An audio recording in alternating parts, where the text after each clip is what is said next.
It is 5 May 2022, Thursday of the third week of Easter. Our first reading comes from the Acts of the Apostles. The angel of the Lord spoke to Philip, "Get up and head south on the road that goes down from Jerusalem to Gaza, the desert route." So Philip got up and set out. Now there was an Ethiopian eunuch, a court official of the Candace, that is, the queen of the Ethiopians, in charge of her entire treasury, who had come to Jerusalem to worship and was returning home. Seated in his chariot, he was reading the prophet Isaiah. The Spirit said to Philip, "Go and join up with that chariot." Philip ran up and heard him reading Isaiah the prophet and said, "Do you understand what you're reading?" The eunuch replied, "How can I, unless someone instructs me?"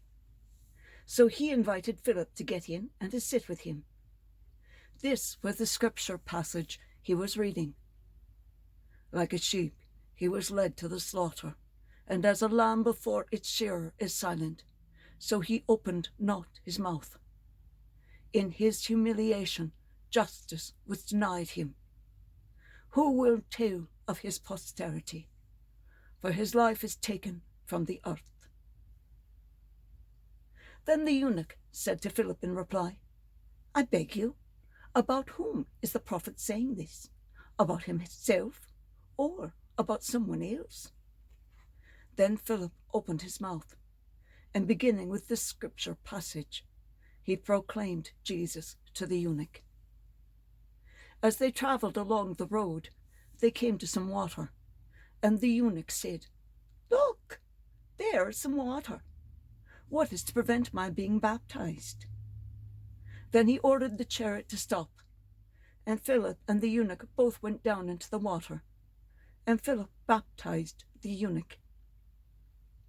When they came out of the water, the Spirit of the Lord snatched Philip away, and the eunuch saw him no more, but continued on his way rejoicing. Philip came to Azotus and went about proclaiming the good news to all the towns until he reached Caesarea. The word of the Lord. Thanks be to God.